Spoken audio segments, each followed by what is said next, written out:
Mitos y leyendas. La ciudad perdida de El Dorado.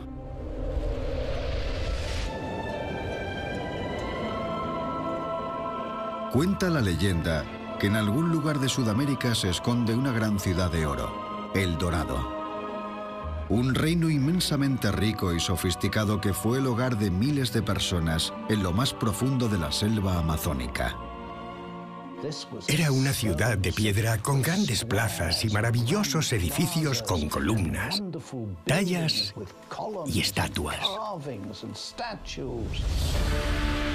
Para la mayoría de la gente era una leyenda, pero para el explorador británico de 57 años Percy Fawcett era real. No era tan descabellado imaginar que en lo más profundo de la Amazonia se escondiera toda una civilización. Convencido de que conocía la localización de esta ciudad perdida, pasó años buscándola. Era alguien preparado a arriesgar su vida y viajar al medio de la nada para hacer lo que fuera por alcanzar su objetivo. Con su hijo Jack, de 25 años, y Raleigh, un amigo de este, Fawcett partió en su búsqueda el año 1925. Estaban convencidos de que sería un gran éxito y se harían muy ricos. Después de 30 días de viaje, Fawcett escribió a su mujer: «No temas ningún fracaso». Después, los tres se desvanecieron. Esta es la historia del sueño de Percy Fawcett. Y parece que no andaba desencaminado. Es posible que hubiera habido una gran civilización en la selva, pero sus riquezas no eran de oro. El verdadero secreto del auténtico El Dorado era algo con el increíble poder de transformar nuestras vidas por completo.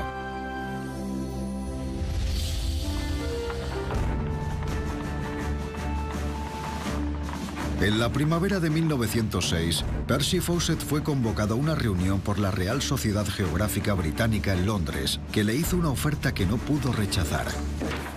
El gobierno boliviano quería que alguien cartografiara su frontera con Brasil, y Fawcett, de 39 años, era perfecto para el trabajo. Su lema familiar era «Sin temor a las dificultades». A lo largo de su vida destacó en todo lo que hizo. Era un magnífico jugador de cricket, oficial de la Artillería Real y antiguo espía del Servicio Secreto Británico en Marruecos. Y lo más importante, era un experto cartógrafo, geógrafo y topógrafo al que le habían enseñado cómo determinar su posición en cualquier lugar del mundo. Su misión sería delimitar y cartografiar la frontera occidental de Bolivia con Perú y Brasil. Y según le dijeron, la expedición sería difícil y peligrosa. Pero a Fawcett le pareció el trabajo de sus sueños. Las románticas historias de la conquista de Sudamérica por parte de los españoles y portugueses, así como los misterios de la selva, le resultaban muy atractivos. La idea le entusiasmaba a pesar de las complicaciones. Tenía que tener en cuenta a mi mujer, a mi hijo y al bebé que venía en camino. Pero el destino pretendía que fuera, así que no podría haber otra respuesta. El destino de Fawcett fue determinado a una edad muy temprana. Creo que tenía 6 o 7 años y su familia vivía en la costa de Devon cuando descubrió unos restos romanos en una cueva cercana a su casa y se emocionó muchísimo. Eso le convirtió en el centro de atención y despertó su imaginación. Creo que ese incidente fue la chispa inicial y dedicó el resto de su vida a buscar tesoros.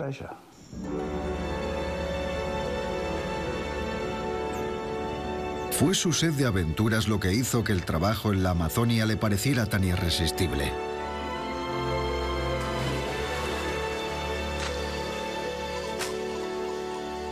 La selva amazónica tiene algo especial. Es la selva tropical más grande del mundo. Mide más de 5.000 kilómetros de ancho.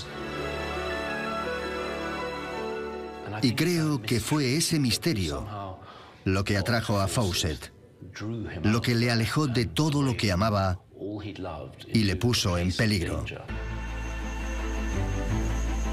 De 1906 a 1911, Fawcett participó en varias expediciones para explorar la selva amazónica. Fawcett era una persona con unas habilidades extraordinarias sobre el terreno. El tipo de trabajo al que se dedicaba no era en absoluto sencillo. Fawcett no solo tuvo que enfrentarse a un entorno hostil. Había enfermedades y fiebres de todo tipo. Los trabajadores empezaban a caer como moscas en unos días. Y para empeorar las cosas, la zona en la que trabajaba Fawcett estaba repleta de indígenas hostiles. Era una de las partes más conflictivas de la Amazonia en uno de los periodos más convulsos de su historia. Había tribus hostiles justo en las zonas que tenía que atravesar. Algunas tribus nómadas se dedicaban a amenazar y a matar a la gente. Para muchos, eso habría hecho que fuera un encargo terrible. Pero para Fawcett, simplemente echaba más leña al fuego de su pasión. Le encantaba. Pero con el paso de los años, empezó a sentir una llamada. La necesidad de explorar la selva amazónica.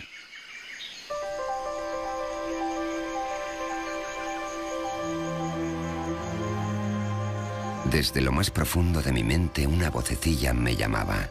Al principio apenas era audible, pero persistió hasta que no pude ignorarla más.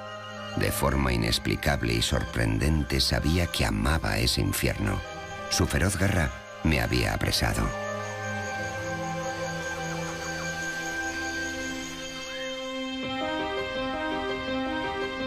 Fawcett se dio cuenta de que su trabajo como topógrafo era un lastre y en 1911 se hartó y dimitió. En una ocasión, dijo que prefería sin dudar la compañía de salvajes que de aburridos civilizados. Creo que eso dice mucho sobre aquel hombre. Era inconformista e independiente. Anhelaba libertad y, en cierto modo, adoptó el modo de vida salvaje.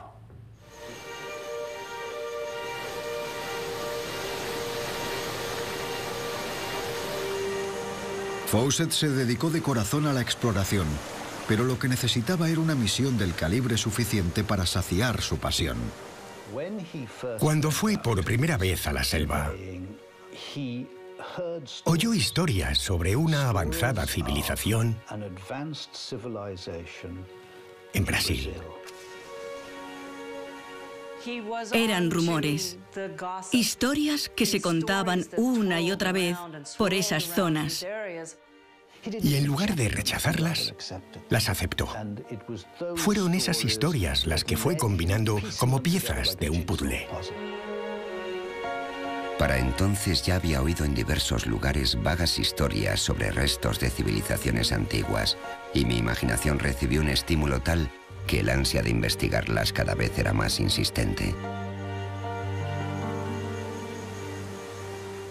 Sabíamos que había habido civilizaciones increíbles en algunos países como México, así que, ¿por qué no podría haber en el corazón de la Amazonia una civilización extraordinaria que todavía no hubiera sido descubierta? El mismo año que Fawcett dejó su trabajo, unos estadounidenses descubrieron las antiguas ruinas incas del Machu Picchu en los Andes peruanos. Fue el descubrimiento más importante realizado en Sudamérica desde los días de la conquista española. Eso avivó las creencias de Fawcett. Le convenció de que tenía que haber algo fabuloso ahí fuera.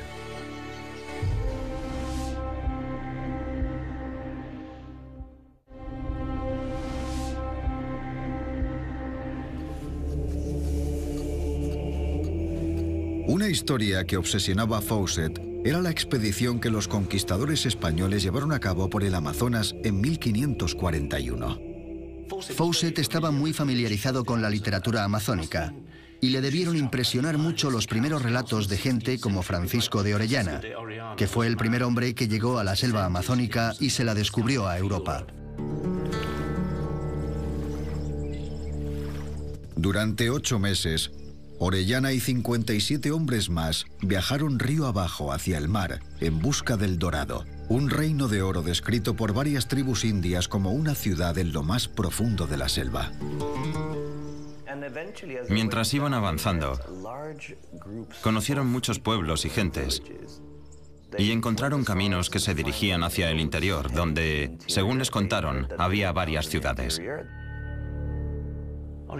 Orellana nos cuenta que las orillas de los ríos estaban densamente pobladas. Hablamos de comunidades de unos 20.000 habitantes. Esto debió quedársele grabado a Fawcett. Descubrieron que había diferentes grupos de gente. Algunos iban vestidos y otros no, y vieron que vivían en grandes poblaciones. ¿Podría ser eso lo que andaba buscando Fawcett? Y de ser así, ¿dónde estaba su ciudad? Entonces Fawcett se encontró con un documento muy interesante en los archivos de la Biblioteca Nacional de Río en Brasil. Uno de los documentos que fascinó a Fawcett fue el manuscrito 512. Este deteriorado relato histórico se conocía simplemente como manuscrito 512, porque no tenía autor. El nombre de la persona que descubrió la ciudad había desaparecido, así que Fawcett lo llamó Francisco Raposo. Raposo era un soldado de fortuna portugués que describió cómo, después de un penoso viaje, incitado por su insaciable sed de oro, él y sus hombres se toparon con un paso de montaña que había sido abierto por los hombres y no por la naturaleza.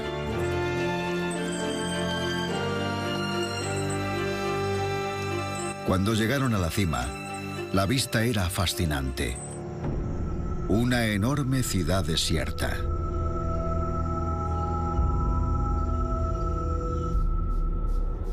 El hombre al que Fawcett llamaba Raposo había escrito: Llegamos a una extraña ciudad y nos encontramos con una larga carretera, una plaza bien delimitada, en cuyo centro se encontraba una columna de piedra negra de una grandeza extraordinaria.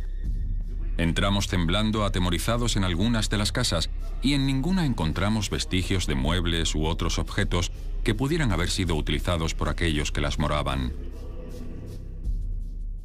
La ciudad estaba desierta, pero en ella encontraron cosas maravillosas. Grandes salas y edificios con columnas, anchos paseos. Era parecido a lo que se podía encontrar en una antigua ciudad griega. Imaginaos si encontrarais una ciudad de la antigua Grecia en medio de la selva tras un recodo del río. Nos maravilló que este lugar hubiera sido abandonado por aquellos que lo habitaron, y a pesar de nuestras cuidadosas investigaciones y nuestra gran diligencia, no encontramos a nadie que pudiera hablarnos sobre esa maravilla que era la ciudad abandonada, cuyas ruinas, estatuas y grandeza atestiguaban el gran número de habitantes que había tenido, su riqueza y su prosperidad en los siglos pasados. Fawcett estaba fascinado. Raposo había encontrado una enorme ciudad perdida.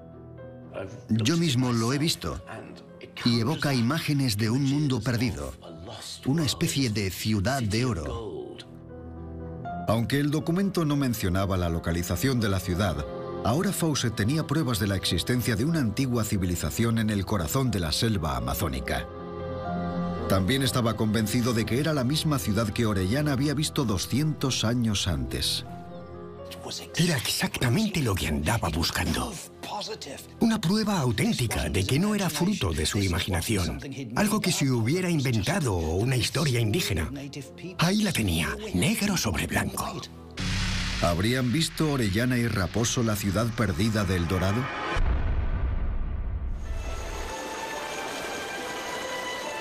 El propio Fawcett nunca la llamó El Dorado. La llamó Zeta por una cuestión de conveniencia, según escribió. Aunque Fawcett ni siquiera había visto la ciudad perdida, no tenía problemas para describirle a su hijo menor, Brian, el aspecto que tendría. El núcleo central al que llamo Zeta, nuestro principal objetivo, se encuentra en un valle a la sombra de altas montañas. El valle mide unos 15 kilómetros de ancho y la ciudad se halla sobre un promontorio, en el centro del valle, conectada por una calzada de adoquines. Espero que las ruinas sean de carácter monolítico, más antiguas que los primeros descubrimientos egipcios. A juzgar por las inscripciones encontradas en muchos lugares de Brasil, los habitantes usaban una escritura alfabética similar a muchos antiguos manuscritos europeos y asiáticos. No sabemos realmente el momento exacto en el que se le ocurrió lo de Zeta. Siempre había creído que había lugares en el mundo que eran la cuna de civilizaciones avanzadas.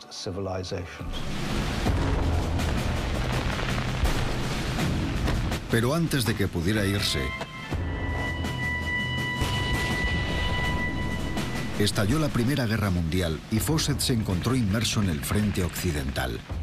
Luchó en algunas de las principales batallas. Era muy activo. Su nombre se mencionaba en muchas comunicaciones y fue ascendido a coronel. De hecho, creo que durante unos cuantos días fue general. Al final de la guerra, Fawcett había recibido 2 medallas, la Medalla de Servicio Distinguido por su valentía y una Medalla de Oro de la Real Sociedad Geográfica por su trabajo cartográfico en Sudamérica. Pero su obsesión no le había abandonado. A su vuelta a Inglaterra, Fawcett estaba más decidido que nunca a que su camino a Zeta, como él lo llamaba, se hiciera realidad. Así se lo contaba Brian, su hijo menor. La respuesta al enigma de la antigua Sudamérica y quizás al mundo prehistórico podría resolverse cuando se encuentren esas ciudades y se investiguen científicamente. Las ciudades existen, lo sé. Gradualmente, pieza por pieza, pista por pista, Fawcett dedujo dónde debería estar Zeta. Las conversaciones con las tribus de la zona, los archivos de la expedición de Francisco de Orellana en 1541, según los que encontraron comunidades de más de 20.000 habitantes, y el relato de Raposo sobre el fascinante paisaje de una enorme ciudad desierta, acabaron por guiar a Fawcett en una sola dirección. Su ciudad perdida de Zeta debería estar a lo largo del río Xingu, en la zona al sudoeste de Brasil llamada Mato Grosso. Lo único que necesitaba era dinero para llegar allí. Pero Fawcett se tendría que enfrentar a varios obstáculos. Gran Bretaña estaba exhausta tras la guerra y estaba pasando por un grave colapso económico. Recaudar dinero para otra expedición amazónica resultó ser casi imposible. Pero la ayuda acabó por llegar. Aunque la Real Sociedad Geográfica no podía costear la siguiente expedición a la selva amazónica, apoyaron su solicitud de fondos al gobierno brasileño.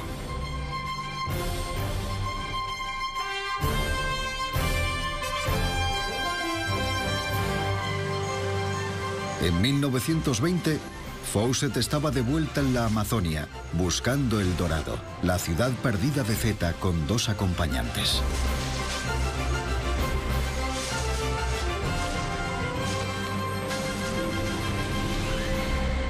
Pero la expedición no empezó con buen pie.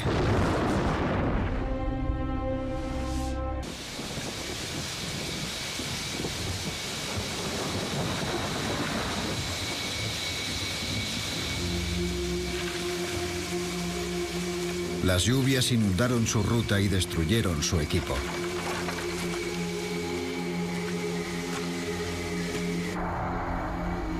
Cuatro semanas después del comienzo del viaje, sus animales empezaron a morir. Tuvieron que sacrificar a un perro hambriento y Fawcett mató a uno de los caballos para acabar con su sufrimiento. El lugar pasó a ser conocido como el Campamento del Caballo Muerto. Después, uno de los acompañantes de Fawcett sufrió una crisis emocional y el otro se volvió a Río para casarse.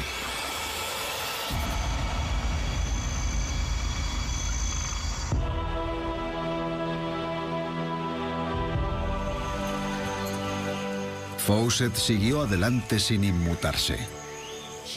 Estaba obsesionado con encontrar la ciudad. La gente caía enferma a su alrededor, pero a él no le afectaba y continuaba sin descanso. Los exploradores son gente decidida. Han de serlo, tienen que aferrarse a su visión, pase lo que pase. Aún así, este hombre era un caso aparte, un auténtico fanático.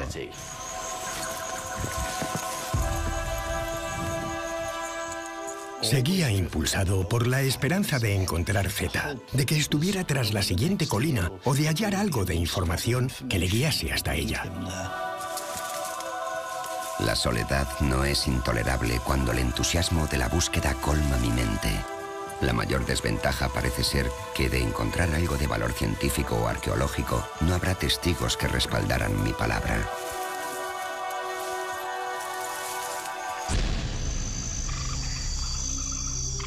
Pronto, encontrar Zeta se convertiría en la última de sus preocupaciones. La selva parece exuberante, el lugar perfecto para sobrevivir, pero el suelo es muy pobre. Gran parte de la comida se encuentra en las copas de los árboles, al igual que los monos. Y el mayor peligro es morir de hambre. La inanición parece casi increíble en un terreno tan abundante, y aún así es más que probable que la sufra. Después de 3 meses solo en la selva, exhausto, sin comida y cerca de la muerte, Fawcett abandonó la expedición.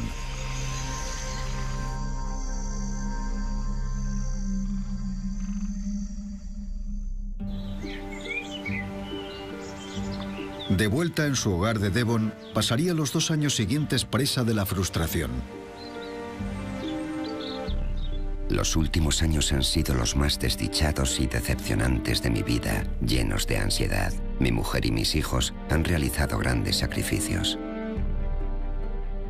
Creo que su mujer y sus hijos le echaban muchísimo de menos. En especial Nina, que se sentía muy triste y sola durante sus largas ausencias.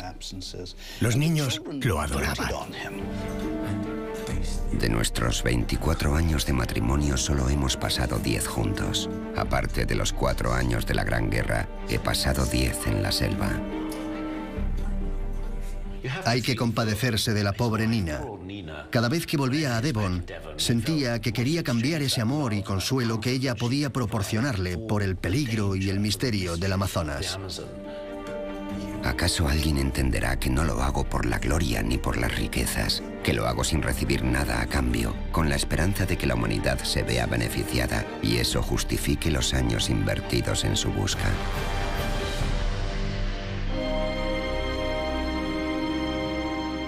Desesperado, Fawcett viajó a Nueva York en busca de patrocinadores para su siguiente expedición. Este tipo de expediciones eran bastante costosas, así que tenía que ser capaz de promoverla de manera que pareciera la expedición más importante de aquella época, para poder atraer fondos y atención. Y vaya si atrajo atención. Sus discursos promocionales convencieron a instituciones como el Museo de los Indios Americanos y la Sociedad Geográfica Americana para financiar su viaje con más de $1000 cada una. Pero no era suficiente. Dio una serie de conferencias intentando conseguir dinero. Fawcett no era un hombre que inspirase dudas con su discurso. Hablaba con mucha convicción. Aún así no logró reunir más dinero y se vio obligado a trazar un nuevo plan. Fawcett sabía bien cómo promocionarse. Creó una especie de reality show a su alrededor, que podría catapultarle y convertirle en un icono del mundo de la exploración. Fawcett contactó con la Alianza Nacional de Periódicos Americanos, cuyos miembros tenían un periódico en casi todas las ciudades del país, y les propuso una idea novedosa. Mandaría mensajeros desde la selva con comunicaciones minuto a minuto sobre su búsqueda de la ciudad perdida de Zeta. Así sus lectores podrían seguir la experiencia del viaje a medida fuera avanzando. Cautivados por la idea, los periódicos le hicieron a Fawcett una oferta muy lucrativa. Realizó tratos similares con periódicos de todo el mundo, asegurándose millones de lectores. Pero la mayor parte del dinero solo se la pagarían al completar su viaje. En cierto modo me alegro de que ninguno de los tres vayamos a ver un centavo, a no ser que el viaje sea un éxito. Así nadie podrá decir que lo que buscamos es dinero al embarcarnos en esta peligrosa aventura.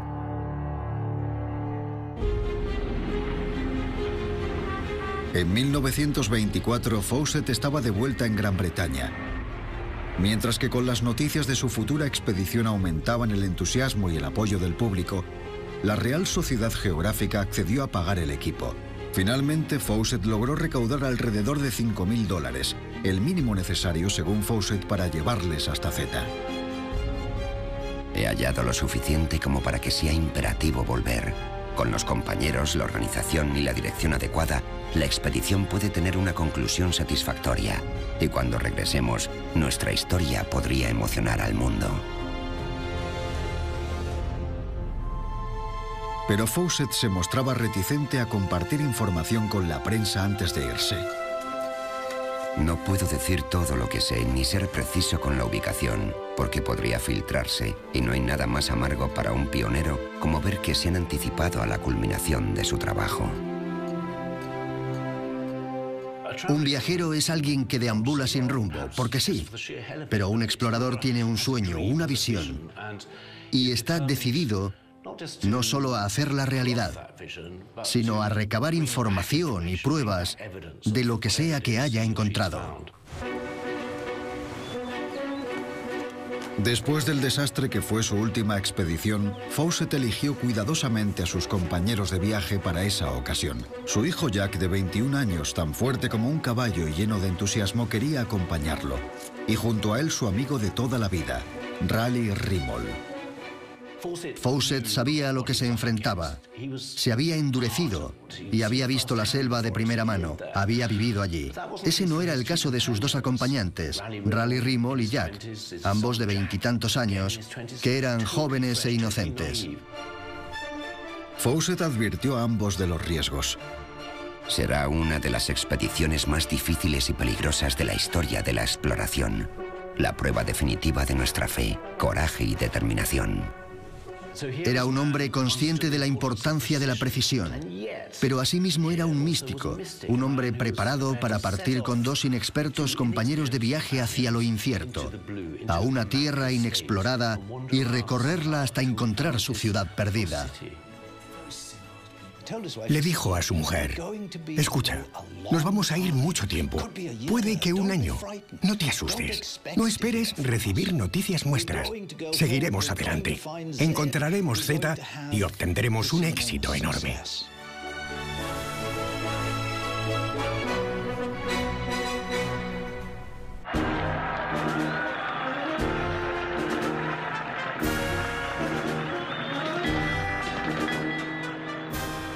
En diciembre de 1925, Fawcett, Jack y Raleigh zarparon desde Nueva York hacia Brasil con la prensa mundial expectante.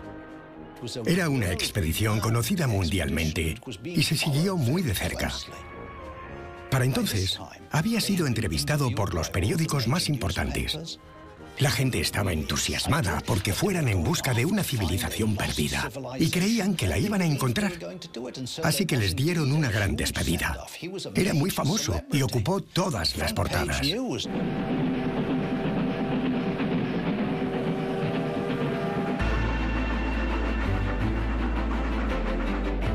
Al mes siguiente partieron de Río de Janeiro y realizaron un viaje de 1.500 kilómetros en tren y barco hacia el interior de Brasil. Su destino, la capital de Mato Grosso, Cuiabá.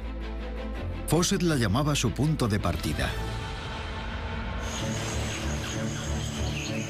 El 20 de abril de 1925, Fawcett, Jack y Raleigh se pusieron sus trajes de exploradores y sus sombreros Stetson, cogieron sus rifles del calibre 30 y sus machetes de medio metro y se adentraron en la selva.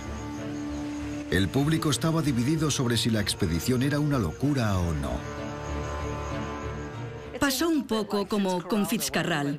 Todo el mundo pensaba que era un loco al intentar llevar un barco al otro lado de una montaña, pero después la gente lo hacía continuamente. Así que, aunque pudiéramos pensar que era una locura, en aquella época era una conjetura razonable y un intento admirable.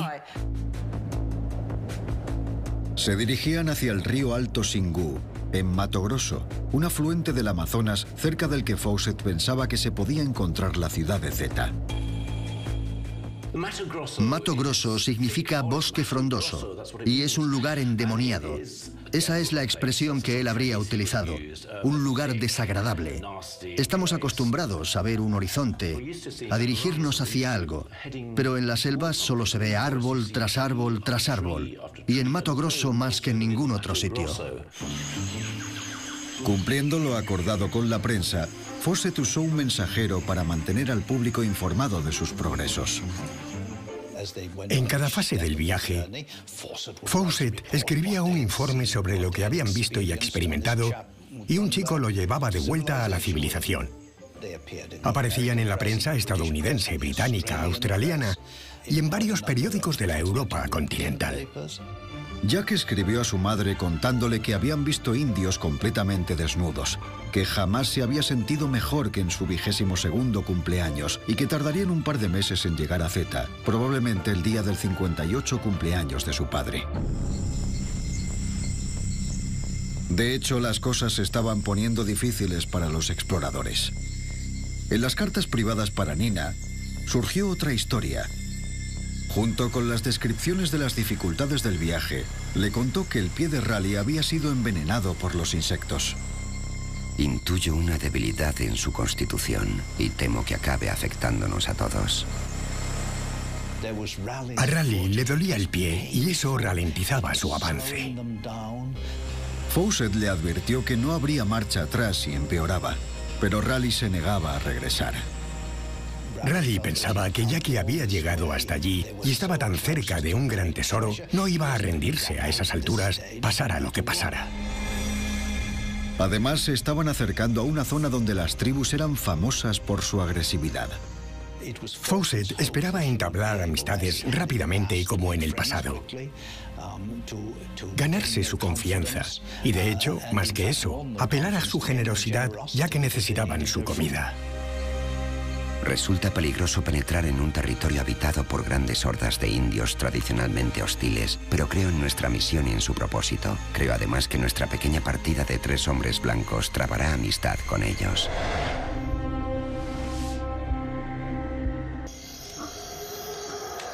El 29 de mayo de 1925, 39 días desde el comienzo del viaje, llegaron al campamento del Caballo Muerto, hasta donde Fawcett había llegado durante su última expedición. Fawcett se sentó a solas. Lo sabemos porque Jack escribió que eso hizo para escribir a su amada Nina, que estaba en Devon. Mi intento de escribir está plagado de dificultades. Estamos en el campamento del Caballo Muerto, el lugar donde murió mi caballo en 1920. Solo quedan sus huesos blancos. Jack está bien y en forma. Es Raleigh el que me angustia. Todavía lleva una pierna vendada, pero se niega a regresar. Hasta ahora tenemos comida suficiente, pero no estoy seguro de cuánto nos durará. Por la noche hace mucho frío y refresca por la mañana. Los insectos y el calor son insoportables a mediodía, y las tardes son terribles en el campamento. No puedo esperar soportar el viaje mejor que Jack o Raleigh. Mis años pasan factura, pero haré todo lo que pueda por compensarlos con mi entusiasmo. Tengo que hacerlo. A pesar de todo esto, Fawcett seguía optimista y se despedía diciendo: No temas ningún fracaso.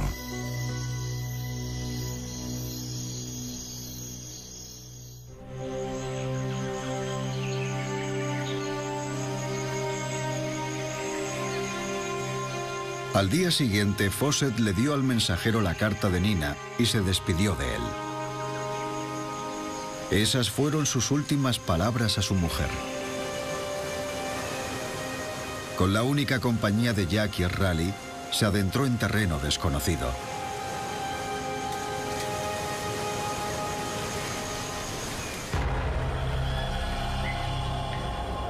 En todo el mundo la gente esperaba alguna noticia y se preguntaban dónde estarían, pero solo obtenían silencio como respuesta. La tensión en su casa era horrible, por supuesto.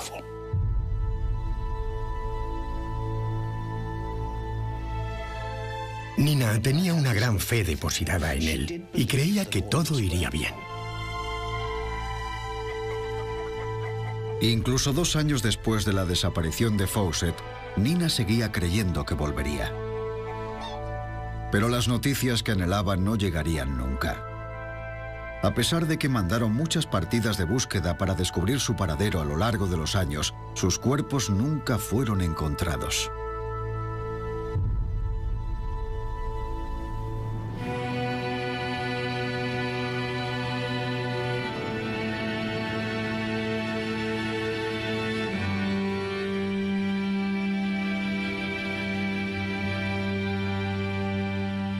25 años después, en 1955, el New York Times afirmó que la desaparición de Fawcett había suscitado más expediciones que las que se habían realizado a lo largo de los siglos en busca del fabuloso El Dorado. ¿Les habrían matado los indios como creía la mayoría? ¿Murieron de hambre? ¿O habría pasado alguna otra cosa? No creo que le mataran indios hostiles, ni que le mordiera una serpiente, o muriera ahogado en una riada. No creo que siga viviendo allí, inmortal, en una especie de Shangri-La o una ciudad dorada. Creo que alguno de ellos se tropezó, se cayó, o no pudo seguir adelante debido a alguna enfermedad. Y entonces los otros tuvieron que decidir si quedarse junto a ese hombre moribundo o seguir adelante en busca de ayuda. Pero ahí fuera no hay ayuda posible, así que me temo que probablemente murieran juntos.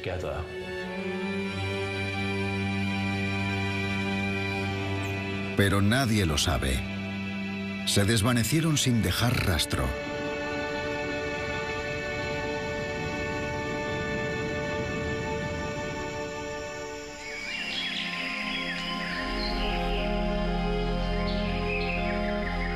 ¿Murieron en vano Percy Fawcett y sus compañeros? ¿Tenían razón aquellos que dudaban de la existencia de una civilización en la selva llamada El Dorado? ¿Había sido simplemente un iluso? En los últimos años se han realizado una serie de extraordinarios descubrimientos científicos. En la misma zona donde Francisco de Orellana y sus 57 hombres vieron ciudades de más de 20.000 habitantes en 1541 y unos 150 kilómetros al oeste de donde Fawcett buscaba Zeta, se han hallado pruebas convincentes de la existencia de antiguas civilizaciones. Básicamente atravesó una de las zonas en las que se están realizando algunos de los descubrimientos más emocionantes del Amazonas.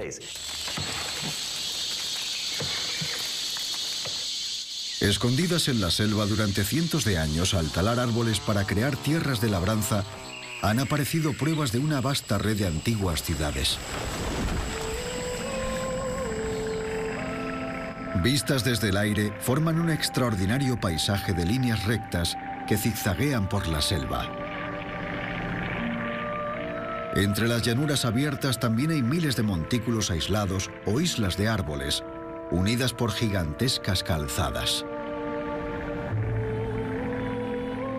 Recientemente se descubrió que en estas islas arboladas hay claros indicios de haber sido habitadas. Fragmentos de comida, cerámica, utensilios de cocina y huesos humanos están siendo descubiertos a gran escala. Hay pruebas de una gran civilización. Los arqueólogos creen que estas ciudades forman parte de un antiguo estado que se extendía a lo largo de más de 40.000 hectáreas, en el que vivieron cientos de miles de personas. Es importante recordar que estas ciudades fueron tan grandes como Constantinopla en el siglo XVI, o como Londres, que era una de las ciudades más grandes de la época.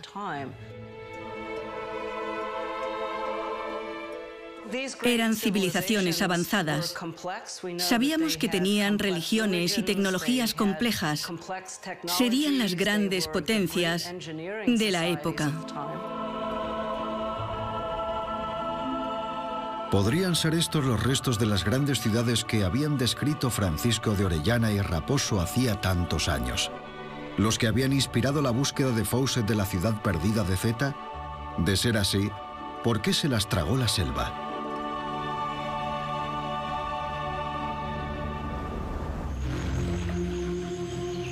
La respuesta es casi segura, que corrieron el mismo destino de otros indios y perecieron debido a las enfermedades que llevaron consigo los exploradores europeos. El contacto con los españoles en el siglo XVI acabó con aproximadamente el 95% de la población, y sus hogares y ciudades desaparecieron junto a ellos.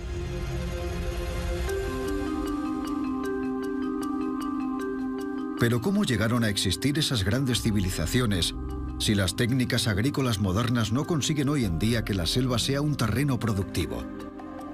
¿Cómo se las apañaron para lograrlo?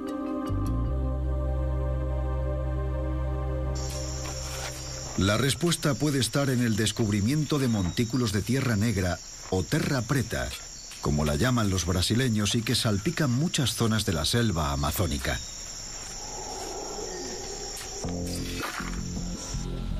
Cuando los científicos analizaron la terra preta, descubrieron que contenía una mezcla del suelo amarillo típico del Amazonas y de desechos orgánicos, lo que significa que su origen es antropogénico.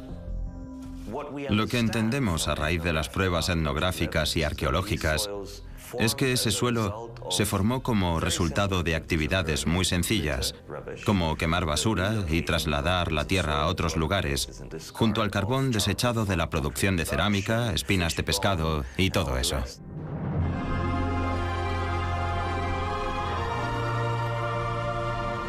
Lo extraordinario de esta tierra negra es lo fértil que es.